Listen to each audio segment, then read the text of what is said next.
uMaria wahamba wayobiza uJesu ukuthi enze iwayini. Yes. Uzoyichaza ukuthi in another sense isho ukuthini, but in a literal sense ithi wambiza and uJesu wenza the best wine. Yeah. Edlula iwine lele lenzwa abantu. Yes. Omunye angayithatha ngokuthi kusho ukuthi asengisindisiwe.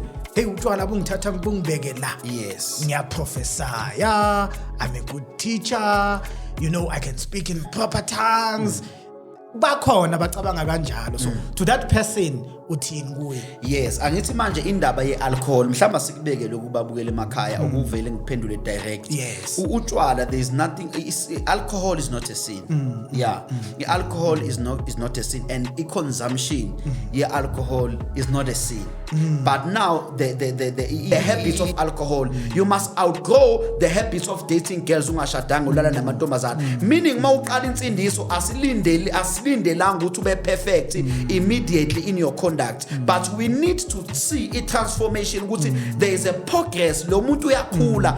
Day one bekunje. Yeah, day one bekunje, but ama teachings mawengena, there is a transformation that is happening. I problem iqala kuphi mphathi? Iqala ekutheni wena uthe usindisiwe.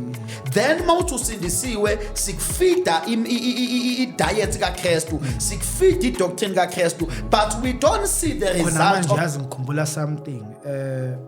There's a pastor, I think somewhere Soweto, who raped a 12-year-old. As not a pastor lo muntu. Yes, but the whoever he is, he's in court. Yeah. Umntwana bamthole something else. Yeah. How should we address that? Why should we then blame a government mighty? Let's regulate amasonto. Yeah. If we will have people in ministry who ababoni mntwana yena uzibonela something to feed his whatever. Yeah, I problem ka government i1 ukuthi kukhona umuntu odayisa iCoca-Cola yamahala kusho kumele kuyovala ioriginal Coca-Cola. Mele sikwazi ukuhlukanisa ifake neoriginal. Umuntu oyifake uyifake, umuntu original uyoriginal. Akungathi uma ngaba abantu beyidlela izingane berape abantwana bese kuthiwa regulate amasonto. Regulate amasonto ngoba kwenze njani? Akulandwe yena. Akulandwe uye phela once umuntu arape ingane ethi umfundisi, lo muntu la ka qualify nanokubizwa nangumfundisi. Ngamanye amagama kahle government kumele abe nama mechanisms kumele abe nama mechanisms woku identify isigebengu. Yes, angithi ama mechanisms Mfundisi wami kunjani? Asibonge ninjani baba? Hayi siyaphila. Yashindlu. Hey, yashi. Liyabhubha konakele kakhulu. Hayi konakele, hayi. No mfundisi singaze si waste isikhathi esiningi. Unento ezayo, but we'll get to that part. Yes.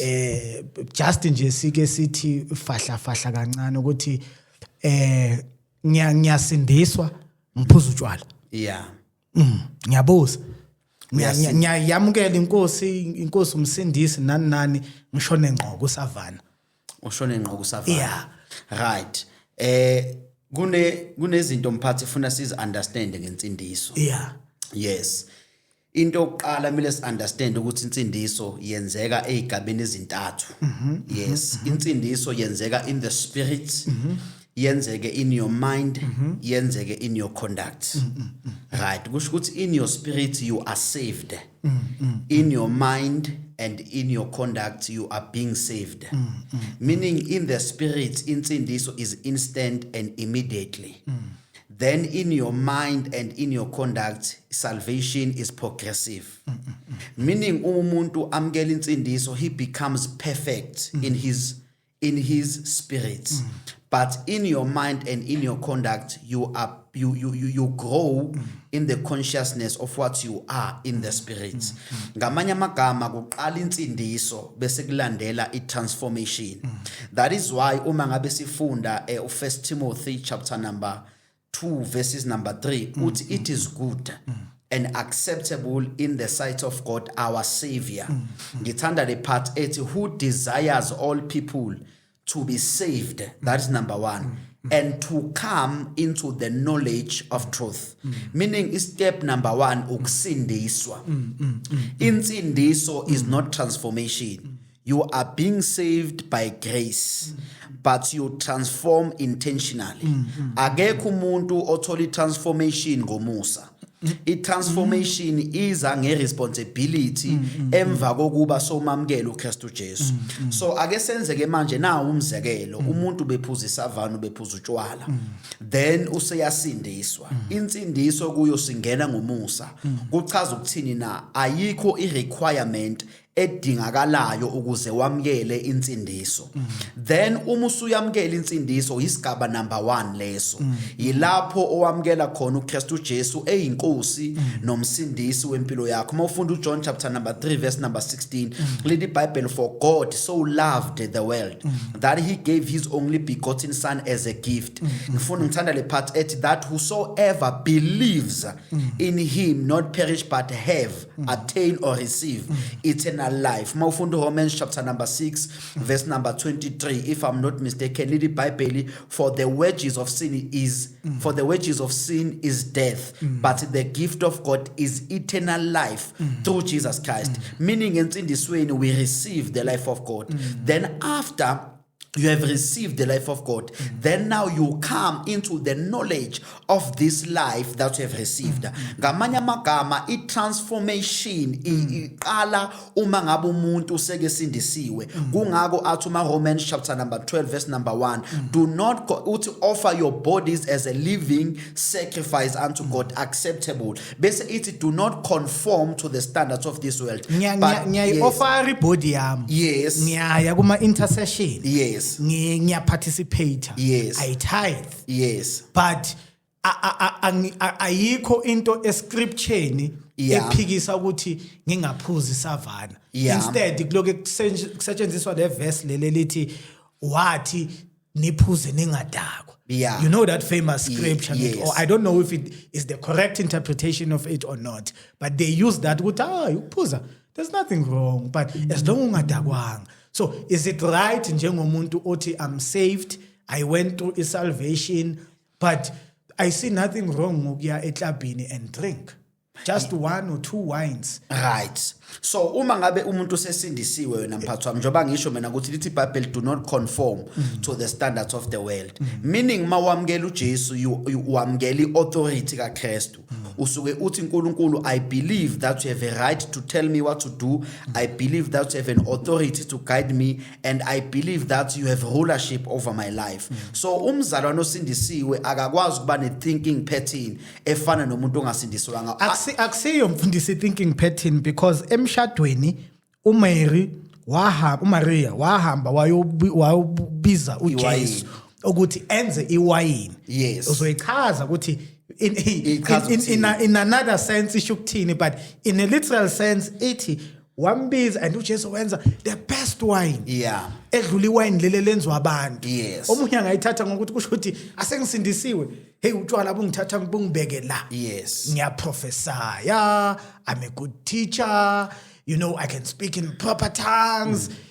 Bakhona bacabanga kanjalo. So to that person uthini kuye? Yes, angithi manje indaba yealcohol mhlamba sikubeke lokubabukela emakhaya ukuvele ngiphendule direct. Yes. Utshwala, there is nothing, alcohol is not a sin. Yeah. Alcohol is not a sin, and consumption alcohol is not a sin. But now la ngena khona manje indaba yeprinciple yescripture ukuthi utshwala obusebenzisela ini. Why do you drink alcohol?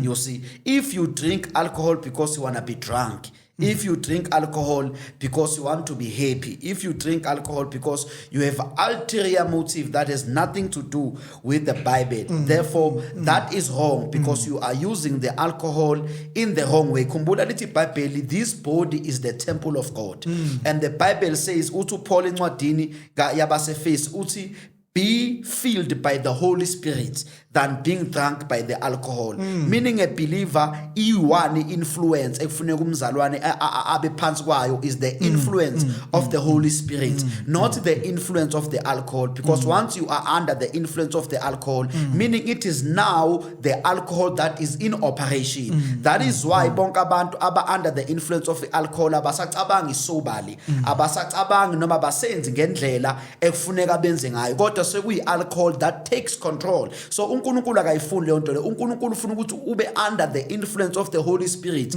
because it is only the Holy Spirit that can get you to be under the influence and still make you to do the right things. But once you are under the influence of the alcohol, ziningi izinto ezirong ongazenza eziphambana nezwi likaNkulunkulu. So i-alcohol asiyithatheli ukujabula. I-alcohol singayithatha if there is a medical condition. Njenga kwi-book of Timothy lapho khona uPaul advise uTimothy ukuthi take a little wine for your stomach. Uyayibona indaba enjalo. Sometimes i-alcohol sayithatha for celebration.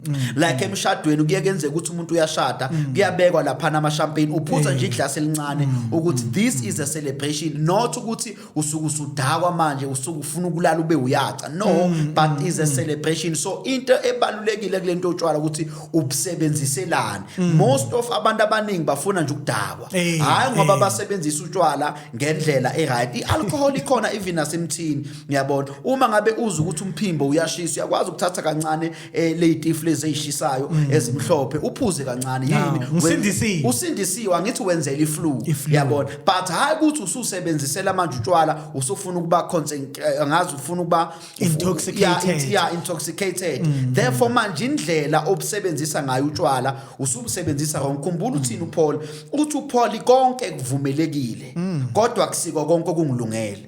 Kukhona izinto ezingekho necessarily wrong, yabona, kodwa azikho permitted noma azikho good for a person who is a believer. Remember lithini iBhayibheli, lithi iBhayibheli dedani kuko konke okubukeka kuyisono. So khona izinto esiziyekayo hayi ngoba necessarily zizono kangako, but ngenxa ukuthi uma umuntu wezwe eyibuka, therefore as imitate noma as reflect impilo efuneka iphilwe umuntu osindisiwe, uyabona. Like for particular example i-dress code. I-dress code ngengakusho before ngathi i-dress code ayingene kwi-Christianity, ayidefine i-Christianity, kodwa ngenxa ye-society esesiphila kuyo kunohlobo lwempahla oluthi mawuligqokile bese uba identified to certain people, yabona. Kukhona nje abosisi abanokugqoka ngendlela ethize, othi mayigqokile lo sisi efaka isikesi esifishane, mina mangimbuka kuthi ngathi ngam-approach ngifuna ukuyothenga indlela agqoke ngayo unikeza lo impression, uyothenga. Yes, engathi ngathenga something ngenxa yendlela agqoke ngayo, uyabona. So as a believer ke awusakwazi ke wena ukugqoka kanjalo because mawugqoka kanjalo unikeza abantu impression wrong. So ngenxa ye society ke esiphila kuyo, therefore mele ube selective eimpahleni oyigqokayo, hayi ngoba zi define Christianity. Abantu abasezwa ku open air ukuthi uthi instead ngathi bangacaphuna ngoba indlela ogqoko ngayo does not represent into suke ukhuluma ngaleso sikhathi. Khumbula lithi iBhayibheli we are the ambassadors of Christ. An ambassador is someone that is representing his own country, his native country to another country. So meaning I am a South African but ngiphile eAmerica. I am an ambassador of South Africa America, meaning I am living the lifestyle of South Africa in America. Meaning I'm not influenced by America. I'm not changed by America. I don't think like American. I am here to represent my country. So angikwazi ukutholakala sengiphila as Americans. Mele kube khona umehluko. So emntwini osindisiwe nomuntu ongasindiswanga, there must be a demarcation. Mele kucace ukuthi lo muntu usindisiwe, lo muntu akasindiswanga. Ngoba manje i-problem esinayo mphathi abantu basindisiwe kodwa abantu abaguquki. That is a problem. Insindiso kuqala yona, therefore i-transformation besiyalandela. Awukwazi ukusindiswa kodwa singayiboni i-transformation because i-transformation mphathi wami is a proof that you are alive in the spirit. So that is why I said you are perfected in your spirit, but your mind is renewing and your conduct is maturing by grace. But in your spirit you are perfect. But in your conduct you are not perfect. You are growing towards the consciousness of what you are in the spirit. In the spirit. Okay. Yes. So ngiyakhona ukuba perfect in spirit. Yes. And then ngibe nama difficulties in flesh. For example, like go possible now ukuthi during worship. Yeah. Kuyathandazwa ingoma mase ingathi yehla kancane. kuyathi kuba ngathi kunabantu abathandazayo, abanye they are babbling in tongues, Yeah. omunye is crying, omunye is screaming, nkulunkulu, hey nkulunkulu, hey nkulunkulu. Immediately after that, Yeah.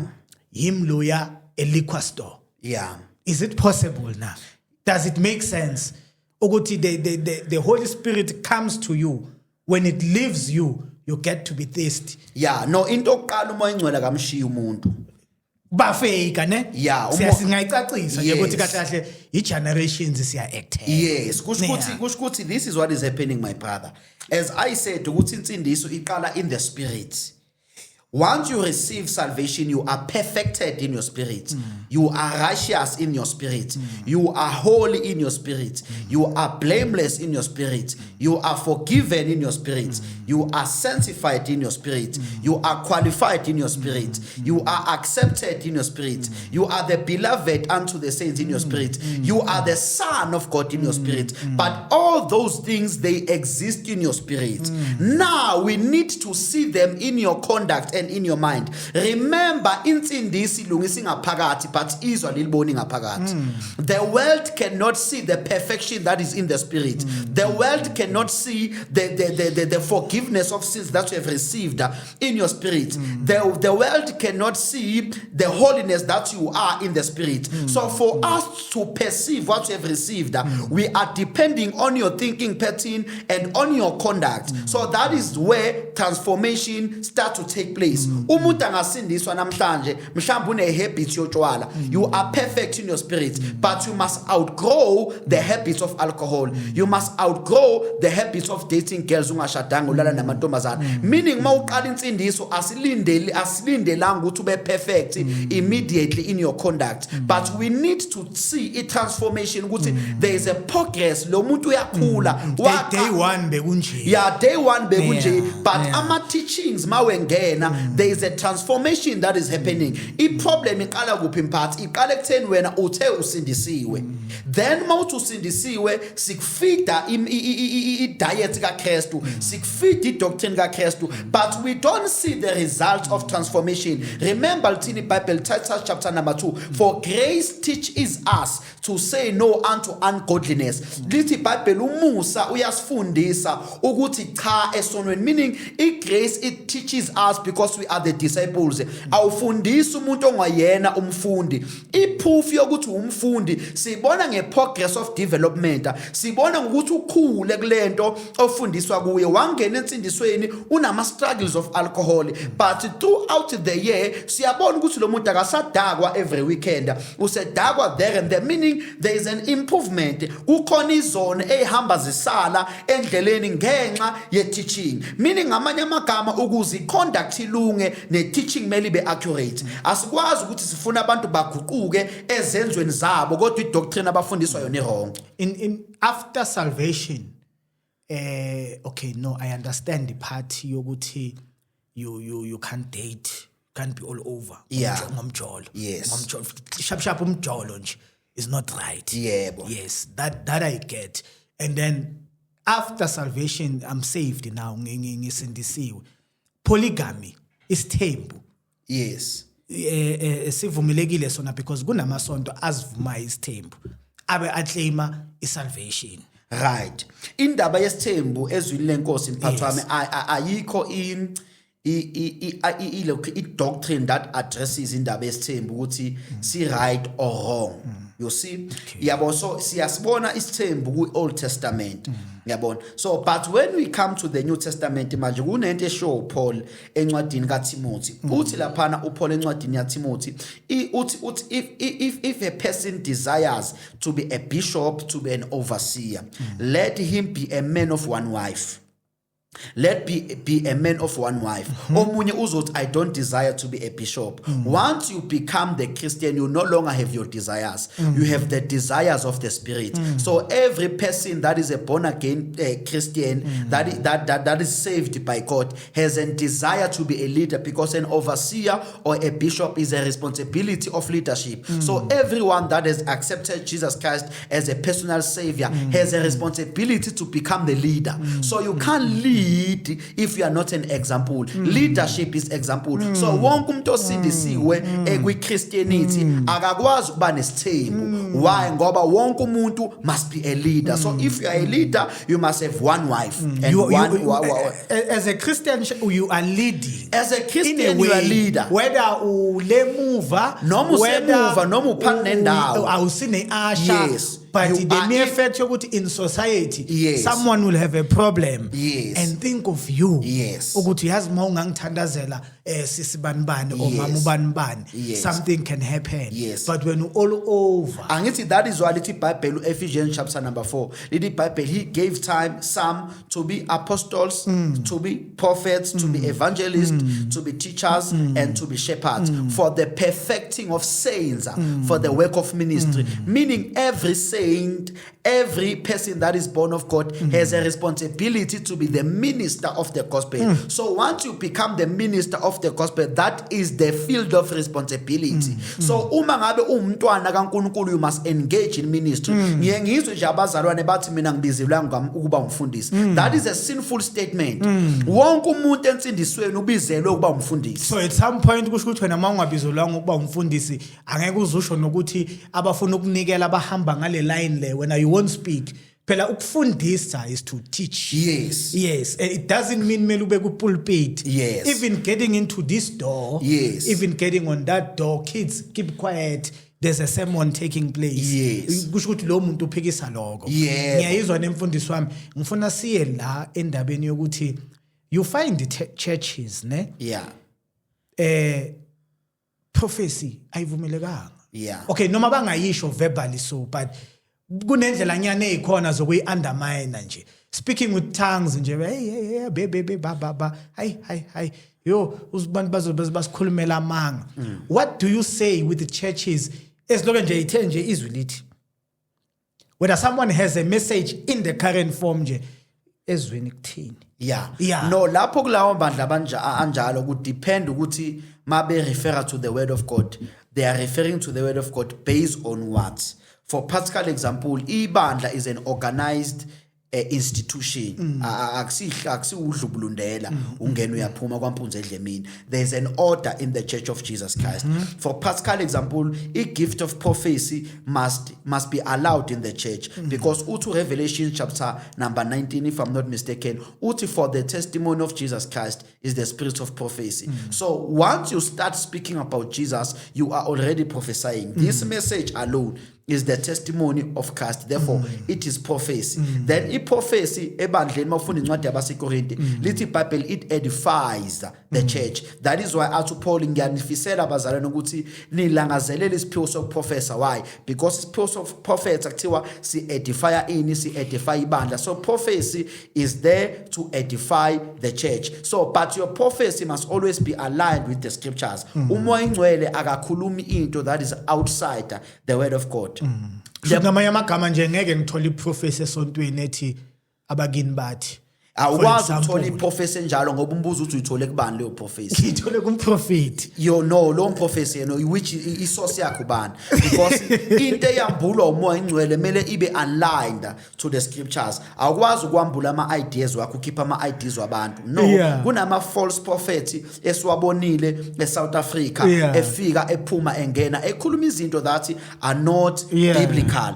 Kukhona nje omunye ubhuti ke wangena la einkundleni zokuxhumana wakhuluma amanga wathi uJesu uyabuya nge26 nge27 sika September last year. Akaze kwenzeke lokho namanje sisaselana. So if that prophecy does not align to biblical to scriptures, that prophecy is wrong. It's wrong. Yes, that prophecy is wrong. Omunye waqhamuka la ku social media wathi uNkulunkulu akawafuna ama 2000 azo esokweni. It is not aligned to the scriptures. It's not aligned. Yeah, into ofuneka mphathi wami i verify nge scripture. If into ekhulumayo does not align to the authority of the scripture, leyo nto leyo nje we package it very nicely so ilahla kwi dustbin because ayisebenzi ayingeni emzimbeni kaKristu. Yes, so amabandla lawa ke a criticize iprofesi our understand indaba yensindiso because insindiso as a whole iyakhelwe phezu kweprofesi. But asingawa blame amabandla a criticize iprofesi. Like given what is happening, abantu banokuprofit into ezingekho, abantu banoku uzwa. Remember ukuthi mawu a spiritual person or in the spirit, you attract a lot of spirits also. You will hear a lot of spiritual messages. Yeah. But isource yakhona confuse wena if like discernment. So you'll hear ngento yabakini uyizwile kamampela, but isource awukhona ukuyidiscerna ukuthi is this still God or yibo bona laba bakithi in spirit engingabazi. We understand.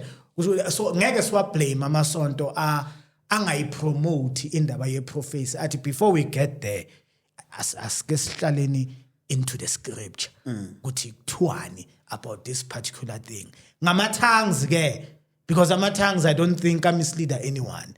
Ama-tongues umuntu oyikhulumelayo okhuluma ama-tongues why underminewa kangaka? No, ama-tongues is the language of the spirits. Yes. Yeah, ama-tongues the language of the spirits. Every believer must speak in tongues because ama-tongues is language yethu thina abantu esikholwa esisindisiwe. I-language yethu. Yeah, abangeni abantu abangakholwa futhi abangazami noku-understanda kulento yethu. Angithi kuthiwa mawukhuluma ama-tongues there must be an interpreter. Yes, it depends ukuthi wakhuluma kanjani. Mangabe ukhuluma ama-tongues kwi-church setup, like for particular example, like preaching in tongues. Yeah, you cannot preach in tongues because ama-tongues is fellowship. Usuke uconversa noNkulunkulu kusuke kukhuleka umoya engcwele. In the Bible, when you speak in tongues, you speak mysteries in the spirit. No, sengisho ukuthi ngicela ukushaya point nje biblically kwi-sermon. Ngithi khahla ithang lami. Yeah, no. Shining your point. Yeah, no, that is not a problem. Angithi lapho usike lijikayo. Hayi ukuthi uya address. That thing we told Mfundisi without accepting Jesus ngomlomo nangenhliziyo nokumvuma ukuthi uNkosi nomsindisi. You can never enter. No, you'll never enter into these gifts of the Holy Spirit. Angithi ama-tongues is a gift of the Holy Spirit. Is a manifestation, is a proof that you are filled by the Holy Spirit. Ama-tongues ngathi experience yomzalwane uma egcwaliswe ngomlilo, egcwalise ngomoya ongcwele. But ama-tongues awuvele nje ubhavumuke enkonzweni kukhulunywa wena usushaya ngama-tongues. No, ama-tongues ane-order. Leli Bible mawufuna encwadini yabaseKorinte uthi uPaul, when you speak with tongues in the church setup, there must be an interpreter. Like for particular example, nake ebandleni ngiyashumayela bese sekuvela umuntu uyasukuma nje ukhuluma ngama-tongues. Leli Bible, you edify yourself if there's no interpreter. But if there's an interpreter, you edify the church because manje sekungama-tongues ahamba with the gift of prophecy. So if ama-tongues are not interpreted, therefore mele uwagcine kuwo if we are not praying. But if we are praying collectively, we can speak because siyathandaza sonke. But if asithandazi silalela umfundisi bese wena usuyaphakama nje uzoshaya ama-tongues, there's no interpreter. Leli Bible ifuneka nje uthuliswe kahle ngoba lento le ayisisizi thina, isiza wena ukuze lisize ibandla. Mele kube khona interpreter ukuthi ama-tongues achaza lawa ukuthini. We call it the word of prophecy. The word of mfundisi wami ekhaya, I know someone is saying umfundisi yena usindisiwe na. Yes, that's one question. Yes, I'm saved. Umfundisi usindisiwe. Yebo. Umfundisi what usindiswe ngoba kwakuyifashion or into yasekhaya? What led to your salvation? Into engenze ngasindiswa ngezwe umlayezo kaKristu. Yokuthi uJesu uyasindisa, uJesu wafa efela izono zami, wembelwa, wavuswa kwabafileyo, wenyukele ezweni. How was your life like before salvation? Before ngisindiswa mina vele ekhaya kwakukade kukhonzwa. Yabo kwakade nje kukhonzwa ekhaya. So angaze ngibe umntwana owenza into ezibheka eceleni. Ngikhule nje kahle noma phela amaphutha ezoba khona abonisa ukuthi ngingani, kodwa ngaze ngiphile impilo ephambene nezwi likaNkulunkulu noma ngibe idlobongela. No, bengiloke nje ngumntwana oright. Then ke ngabe mangihlakanipha ngamukela kuKristu Jesu ngoku-understand umlayezo wensindiso. Yes. Oh, okay, all right. Yes. And then since from there you never stopped. From lapho angaze ngayeka ngoba vele insindisweni ungenile uyoze uphume kwi destination ifana nebhanoyi mawungene eOractambo nje uye Durban once wangena wabhoda wahlala phansi kwavalwa izicapha noma ungajika umqondo akusajikeki kuvaliwe manje uyoze uphume kwi destination. All right, we're doing this we're doing this solely to introduce I show yaga Mfundisi ozoyirana ngendlela yakhe i60 minutes in the word yaga Mfundisi. Kancane nje Mfundisi, what do you hope to achieve on that platform? Yeah, kule platform ebabukele emakhaya esizoyiqala kahle kahle sizoletha imfundiso. Yes. Yeah, basically on salvation. Yes. Yeah, we are speaking about the subject of salvation because iBhayibheli lonke liyinsindiso. Yes. What we are hoping to achieve is to bring the knowledge of God ebantwini. Yes. Why? It's because lamathuba enisinikeza wena kuma podcast awekho enough to explain. Yes. So we need people to come and sit down and learn. Lana sidinga umuntu ofuna ukufunda, hayi umuntu ofuna ukuphikisa. Umuntu othi I want to understand. Ilapho esobe sibheka khona precept by precept, line by line. What does it mean to be saved? Understanding salvation, eschatology, onke lama topics sizofundisa kuyoze kubuye uJesu. As long as uJesu engakabuyi sisazoqhubeka sifundise. Yes, indaba nje sekutheni we need to preach, we need to be loud about the gospel. If falsehood is loud, if falsehood is loud, we are going to be more louder. Yeah. Into enza ukuthi falsehood indlondlobale is because abantu beqiniso bathulile. So it is high time we become loud about the gospel of Christ. Asizukuthula, we gonna speak, and ngicela ukuyibeka lento mphathi. Any pastor that comes to social media and preach wrongly about Christ, we are going to correct you. On this platform? Yes, on this platform. Definitely. You are not above the scriptures. We cannot afford people who misrepresent Christ. We cannot afford. Mfundisi wami khona manje yazi ngikhumbula something. There's a pastor, I think somewhere Soweto, who raped a 12-year-old. As not a pastor lo muntu. Yes, but the whoever he is, he's in court. Yeah. Umntwana bamthole ay something else. Yeah. How should we address that? Why should we then blame a government mighty? Let's regulate amasonto. Yeah. If we will have people in ministry who ababoni mntwana yena uzibonela something to feed his whatever. Yeah, iproblem ka government i1.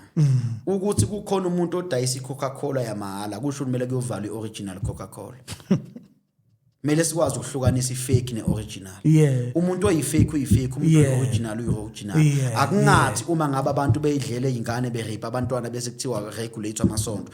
Regulate amasonto ngoba kwenze njani? Akulandwe yena. Akulandwe yena uye phela once umuntu wa rape ingane ethi umfundisi. Lowo muntu la ka qualify nanokubizwa nangumfundisi. Ngamanye amagama kahle government mele abe nama nje. Mele abe nama mechanisms woku identify isigebengu. Yes, angithi ama mechanisms akithi funeka ezekithi as pastors. Yes. Government government was politics akangangena into ze Christianity. We are the masters in this thing. Yithi abantu balomqulu, yithi abantu esazi ngomqulu. Government akangafaka unyawo lwakhe entweni ye Christianity. If there is a crisis in Christianity akabiza ingceke kaNkulunkulu eyifana nathi ezazi umbhalo. Sizokwazi ukumtshengisa thina ukuthi no lo muntu is not even a pastor, this person. Yothothi lo muntu onjalo akakaza khonza indawo akakaza 7 ndawo. Njoba nje sekayibiza ngomfundisi ubenzela indlala. Uyabona? So umuntu kumele kube khona umehluko phakathi kwe-original ne-fake. Asingahlanganisi izinto ngoba even naku secular world ukuthi ngigqoke i-label ye-fake abantu abahambi bagxeka i-label ye-original. Abantu bavele basho ukuthi lo muntu uyifakele i-fake. Yeah, but when it comes to Christianity manje if umuntu ezenzela umsangano wakhe kukhashwa wonke umuntu. No, ugovernment akangayenzi leyo nto. Njengoba nathi nje singagxambukeli kwipolitiki. Abafundisi abagxambukela kwipolitiki, abafundisi abaphaphayo. Bakhona nje manje abofuna ukuyovotela baba amakhansela. Yeah, no, ungavotelwa as a citizen not as a pastor. No. Basebenza kune party eyama Christians in parliament. Bayokwenza. Angazi ubaba wa Life Florus uyamazi man lo baba lo. Mishwe or something. Ulenzeleni ibandla baba uMishwe? Lutho. Ulenzeleni ibandla? Lutho. Ngoba zonke lezi zinto lezi ezifakiwe laphana eParliament kuvunyelwa amagay, kuvunyelwa ukuthi abantu abalalane, yonke lento ama-abortion uthule wathini? Next. Yabona. So ibandla lingeni kwipolitiki. When you are a Christian, you participate in politics as a citizen of South Africa, not as a church person. Yabona. Mau engage nje kwipolitiki, engage as a citizen. Even though engage kwakho kuzoba guided by Christian principles, but you engage as a citizens. Lento ukuthi abafundisi bamema ama-political parties azoma emasontweni a-address amabandla. That is nonsense. Kefuneka iphele my leadership. I-platform yebandla, i-platform kaKristu. Akungangena ama-political leaders emabandleni azoma kwi-platform kaKristu a-address umuntu osindisiwe. I-platform kaJesu, i-platform kaJesu angena even umculo kaMaskandi. Angelanga sikho kwi-entertainment. I-platform kaKristu, i-platform kaKristu. No political leader, no counselor that is going to come in the church and address people ukuthi abazovota. Yes. No cancel. No cancel. Ibandla likaKristu. The platform ebandleni likaKristu is the platform of Christ. Once I stand in the pulpit, the only thing that I must speak about is Christ. Mawufuna participate with politics after the church, you can go to your political party and engage in politics as a citizen. Ube nama views wakho. But ebandleni, the only message is Christ. Umuntu nje kumadlanga commission kuthiwa utshontsha imali yezwe. Ame kupulpit nje yesonto nesiphambano. Yes. Athi vote. No, that person is wrong. Ipulpit lokuthandazelwa every day ama intercessor. It's wrong leyo nto leyo. Guys, guys, abafundisi undermine the kingdom. Kufana lento enzakalayo manje njengoba kune mash. Lento emash ibandla lingeni kuyo. Address it as a citizen of South Africa. Don't include church. Don't come to the platform of Christ and address into yabo match. Ibandla lingeni into yabo match. Ibandla line mandate yalo. Ibandla line message yalo. Ibandla linomuntu elikhuluma ngayo. Alingeni kuma politics ibandla. Hayi, bandla niyezwa ngithi aningeni into politics. Remain in script. Angikhumbuli mina uPaul speaking about governance. Yes. Angikhumbuli ama-disciples having views ngezinto. They were on scripture because they were focusing on Christ. Yes, labafundisi uphethe yonke lento. Angithi labafundisi abangena message. Iproblem ilapho mphathi. Labafundisi abangena message yibo laba abahambe bekhuluma ngawo wonke lama ideas. Hayi bazokhuluma ngama political parties in the Church of Jesus Christ. On 60 minutes, yilento you should expect. Idlala nini manje mfundisi? Every Tuesday siyatholakala bafethu 9 o'clock emapagini wethu. Yes, every Tuesday. 60 minutes in the word ngoPastor Jele nizomthola. Guaranteed every Tuesday 9 o'clock. Mfundisi wami seseyivala nje I don't know ukuthi on this issue futhi ye salvation nje ukuthi like umzalwane like as conduct kanjani after being saved in the initial stages the salvation. Yeah, no kunezinto wena mphathi wami umzalwane ufuneka azazi. Number one element of spiritual growth. Umuntu mayeqeda nje umuntu ukusindiswa ukuzalwa. So awukwazi ukuzalelwa ehlathini, you are being born in the family. So element yokuqala eyiproof yokuthi umuntu usindisiwe is to become a disciple and be part of discipleship training. Into yokuqala be part of discipleship training. Number 2, be committed to teaching. Be committed to teaching because it is transformation. It is teaching that will bring transformation. Transformation ayenzeki, teaching ingekho. Number 2, ziningi izinto ama-attributes. You are committed to discipleship training where teaching iyenzeka khona. You must be committed to fellowship. Lithi iBhayibheli ningawuyeki encwadini amaHebheru, ningawuyeki umkhuba wokuhlanganyela njengabanye. Yabona? So a believer must always be found where in the gatherings of believers. Number 3, you must be committed to service. You must be committed to witnessing. Ziningi izinto umzalwane efuneke abe committed kuzo as a believer, but uma nqoba zonke izinto, be planted in the local church, not any other local church. The local church that is committed to Bible teaching about Christ alone. Amabandla namhlanje mphathwa ama ku entrepreneurship. Uthola ku vision kubhalwe ukuthi we are equipping people for the marketplace. Ibandla mphathwa ama pyramid scheme enzeke emabandleni kumenywa abantu abangama business ukuthi bazo lecture no my leadership indaba ye entrepreneurship is not the mandate of the church. Ibandla ne message mawufuna ukufunda entrepreneurship uzoyithola leyo nto outside the church. Entrepreneurship is not the program of the church. That is why amabandla amaningi wena mphathwa amagcwele mawuthi uyabheka la kunba nama emphasis awu 5. 20% is Christ. Even not even 20%. 5% is Christ. 50% is entrepreneurship. 20% charity. Yabona omunye u15% owugcina iwelfare. So kusho ukuthi kule audience nje out of 100% u5% ozela uKristu. Lo munye u50% uzela networking ukuthi manje ngingakhonza kuleli bandla ngizoba nabantu at least ngizoconnecta ku business. Noma ngenandaba noKristu but kuyakhonzeka kuleli bandla ngoba emphasis is not Christ. Yabona mina kuyami local church ngeke uzukhonze if you have not come for Jesus. Anginasi isikhathi sokutshela ngebusiness. Mawufuna ukwazi ngebusiness sizokhuluma outside the church. Nakhona lapho mhlambe ngizokubhadala ngoba uzongibhadala. Kuzoya ngokuthi lapho ngine skill yini kuleyo field.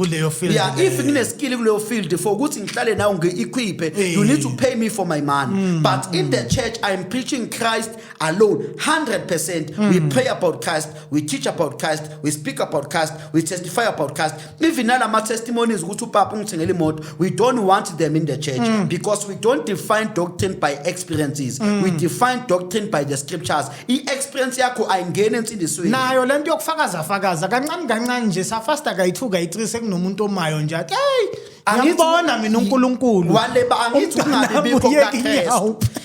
Abazalwane ba emphasize into eningi abafundisi mphathwa basebusinessini. Abafundisi awukwazi ukuba umfundisi but ubhizi nge-entrepreneurship. Ebandleni iba busy nge-entrepreneurship eceleni.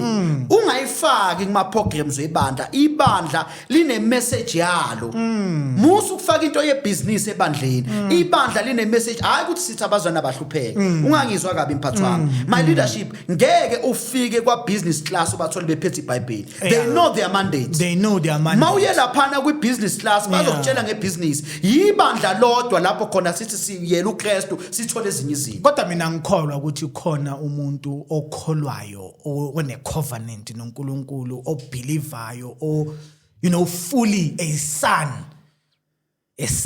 son yakaNkulunkulu who can claim poverty. Who can claim poverty kanjani? Like ukuthi athi hey ngiyahlupheka ngiyasogola uzinikelile fully. Abantu funeka bakwazi lokho. Christianity does not change your social status. It change your state. Ukuthi usindisiwe akusho ukuthi uzoba rich. As long as you don't engage in marketplace. Awumunye uzothi i-contradiction. Ngicela ungilalele kahle. As a believer, mele sihlukanise. Mawuye enkonzweni uyela uKristu. But ukuthi uyakhonza akusho ukuthi you must be ignorant when it comes to marketplace. Mele kucace. Yabona mina I am a pastor. I am fully committed as a pastor, but I have a business that I run.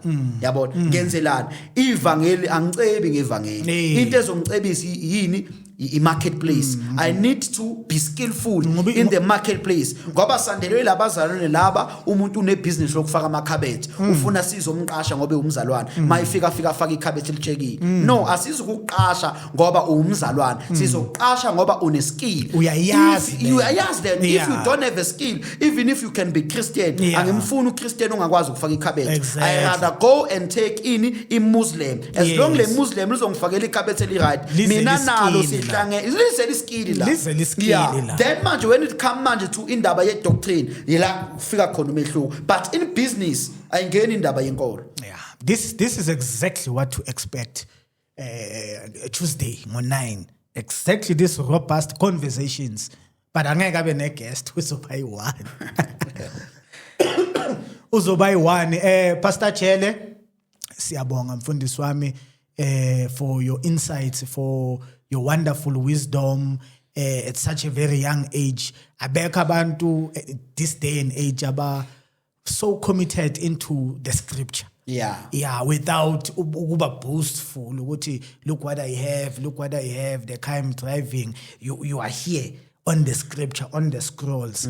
You want to know ukuthi what was happening in Genesis, what was happening with Deuteronomy. I think we are in a generation where there's this shifting, even in the spiritual realm, of balance of forces. God's people must appear. Yeah. Sesivala nje mfundisi utholakala kuphi? Ngiyatholakala kuma social platforms lapha ku Facebook Pastor Thabo Chele. Yeah, then ku TikTok ngiyatholakala Grace Life International na ku Pastor Thabo Chele. Na ku Instagram ngiyatholakala. Okay, yeah, no. Inamba 0727171847 lapha ku WhatsApp uyangitesta nje egameni lika Jesu. Nimtexteni umfundisi and nimtexteni for valid reasons. Yes. Not into esingazi understand. Yeah. Until the next episode. Okay.